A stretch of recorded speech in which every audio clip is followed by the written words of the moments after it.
And that day, that was the beginning of fellowship, and that was the beginning of cleansing. Because when you're in this dark world, you're full of darkness. Your whole body is full of darkness. We're created to carry God's presence in our bodies from head to toe. This is His purpose for us. And the more darkness that you let in your life, the less light there is, and the less we can carry God's presence. Yeah. Anne, thanks so much for joining me. Well, thank you for having me today. I'm truly honored and very excited to be here. Well, I'm very excited. I want to know the recipe for the pretzels. I love pretzels. Can't do it. You can't do it? Okay. Well, I want to know, what is the best way to eat a pretzel? Is it with mustard, or is it okay to like go the sweet route with a pretzel? You can go whatever route you want to go, whatever mood you're in. People ask me, what's your favorite pretzel? And I'm like, depending on what mood I'm in. So you may want a pretzel with butter, like they're all dipped in hot butter. People say, too much butter. No, it's a hot pretzel, hot butter. That's right. There's no such thing as too much butter on a hot pretzel. No, it's all good. And if you want a sweet bite, my favorite is the almond pretzel with a caramel dip. See, you just turned it into some sort of like an almond pastry when you did that. That's true. When you go, okay. This is making me hungry. I love this. And as much as we love pretzels, pretzels don't change our life the way the story of God's redemption does. That's absolutely. And I guess for my story being growing up in an Amish background and 8 of us kids on the farm, and it was all about hard work. And wait a minute, you grew up on an Amish farm? Yeah. Like churning butter and cows and barn building and everything? Yes. Wow. Yes. My mom and dad were old order Amish, which is what you just described. And when I was 3, they went to the black car Amish, which means that we could have a black car and my dad could farm with a tractor instead of horses, and we had electricity. So we were moving on up. And so that was my life. But the whole community, all of my aunts and uncles and cousins, and most of them all old order Amish. And so that was the culture in which I was raised, and it was a wonderful way to start life. Now, your story includes so many twists and turns, and part of your story includes a tragic loss that you and your husband experienced with your daughter. Can you tell us a little about that? Yes, so I grew up in this very, I want to call it great family, idyllic almost, very religious. The Amish people are they love God, but it's all about works. And, you know, I believed, my theology as a kid and on into my marriage was that if I was a good girl, then God would bless me. And my whole intention in life was nothing more than just to please God, please my parents, and someday be a good wife. I wanted to be a good girl, you know. And so my husband and I got married I was 19, he was 21, and we're married over 53 years now. I know that puts me in the old people category, so I'm just saying. Wow, no, it puts you in the faithful category. For sure. And so we got married. We had really set out to just do what our parents did, you know, just to have a family and serve God and be in community. And we were married about 7 years, and our youngest daughter, 19-month-old Angela Joy, was killed one morning as she was taking her morning walk up to my mom's house. We lived on a small farm and lived right next to each other. And so Angie always made her little journey to my mom's house. And that one particular morning, my sister was working for my dad, hauling sand on a Bobcat tractor, and she didn't see Angie that morning, and she accidentally drove over her, and Angela was killed. And as she made her ascent into heaven, I began my very slow and gradual descent into a world of spiritual confusion and emotional pain, which I knew nothing about. Life on the farm was, we never had any tragedies, which is pretty amazing. But my question, which is what everybody asks, is why? I'm a good girl, and why did you do this? Why did you allow this to happen, you know? Right. And so Jonas and I, my husband and I, just became very distant, and our really happy marriage became a silent existence. We simply existed together. We had a 4-year-old daughter at that time who actually saw the accident as well. So we were living in this trauma world, and I knew that God would help us through it, but months went by, and there was no relief. I went to church every Sunday, and I prayed, and I read, and a few months after that, I went to see my pastor for help, and he before I left his office, I really went there just for comfort, and I needed answers. And for counseling and just, perspective. Yes. And before I left his office, he took advantage of me, and he took me into the dark world, I call it. And I didn't know what the dark world was. We didn't have TV where we saw horror movies or anything like that. But I knew I was somewhere where I had never been before.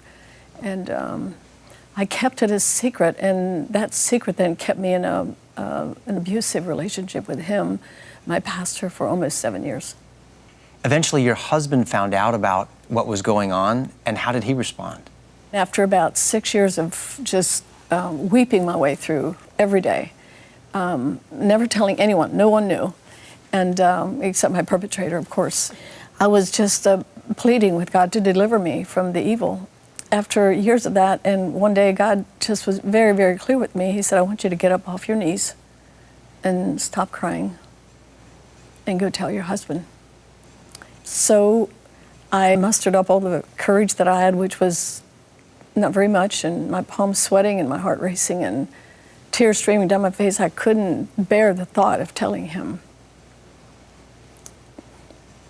Yeah. Because he was a good man. And you didn't want him to know. I didn't want to hurt him. And you didn't want this to hurt your children. That's right. But you found the courage to tell him. You know, the verse in James 5:16 is the power verse that I didn't see it at that time, but have discovered that along the way. And James says that if we will confess our faults and our sins one to another, and pray, then we'll be healed. And I believe, Kirk, most of the time, all we want to do is pray. Me and Jesus have a good thing going. I know he'll keep all my secrets. He's going to help me. He's going to make a way for me where there seems to be no way. But I also believe that on this journey that I've been on, that when I told Jonas my secret, I was, for the first time, I was taking responsibility for my life and for what I had done. Up until that time, it was just blaming God and blaming Pastor and blaming Jonas even for not understanding and not caring. And when I faced him that day, I just gave him a very short 2-sentence confession. I was going to tell him a little bit more, but the look in his face was more than I could bear. So I didn't hug him. I didn't ask him to forgive me. I just said what I was involved with, and I said to him, I'm sorry, and I'm a sorry person. And I walked away. This though is where God began to work. You know, when I confessed to him, something inside of me, there was a spark that I felt, even though it seemed almost like the wrong thing to do, like to tell him. Something happened. And I believe what happened that day, Kirk, is that I love the Bible verse that says, walk in the light as he is in the light. How is that? Walk in the light as he is in the light. Then you will have fellowship one with another. And then the blood of Jesus cleanses us from all sin. And that day, that was the beginning of fellowship.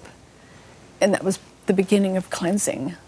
Because when you're in this dark world, you're full of darkness. Your whole body is full of darkness. We're created to carry God's presence in our bodies from head to toe. This is his purpose for us. And the more darkness that you let in your life, the less light there is, and the less we can carry God's presence. Yeah. But that day, it's just like something began to unravel inside of me. And I was worried to death that Jonas would come home and tell me to leave, because that's what I truly believed. Sure. And he came home and he said, "Hon, we need to talk." And I was sure that he had a plan to leave me. And 9 o'clock that night, we stood in our little kitchen in Troop, Texas. And he said, "Hon, now, I heard what you said today.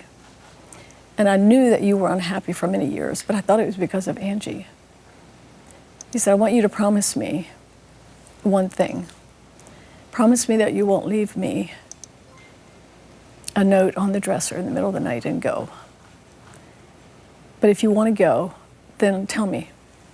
And I'll help you find a house. I'll help you pack your bags. And you have to take the girls with you because they need their mom. That was the day of beginning. When it comes to redemption, that was the beginning of the redemption that God had planned for Jonas and I. And to this day, he promised me that he would never, I asked him to promise me something which was almost impossible. But I asked him, okay, I promise you I won't leave you in the middle of the night, but promise me that you won't take my past and rub it in my face. Now that's a pretty tall order, right? But from that day to this day, Jonas has never once accused me or asked me why or never blamed me. And he was Jesus in the flesh to me that day and has been ever since. Wow, what an incredible picture of redemption and kindness and mercy and courage. Oh my goodness, the courage that God gave you, and for you to be able to look back now and see that he was there with you through those times, and he didn't leave you, and he didn't abandon you, and that was represented through your husband who didn't leave you, and he didn't abandon you. And is that whole story right here? Yes, it is. Yes, it is. The secret lies within. The secret lies within. An inside-out look at overcoming trauma and finding the purpose in pain. Mm-hmm. I'm so glad that you wrote this. I can't imagine how many people are just watching us right now and just identifying with the pain and the trauma that you just described in their own unique way. And the hope, that spark, that maybe God can put these broken pieces together and create something beautiful out of it. Absolutely, but that's what he does. Yeah. That's what God does. And we carry these burdens. You know, I know many people just carry the burden to their grave. They've never been able to open up their lives. And my hope is that through this time together with you today, that we'll encourage people to open up, share your story, share your life, walk in the light as he is in the light. And then you'll be connected with others. And I believe that confession to Jesus is important. Like I did for 7 years, that's a spiritual connection to God every time we come to him. But when I confess to Jonas, when we confess to one another, it's a relational healing. Yeah. And that's the journey that we've been on.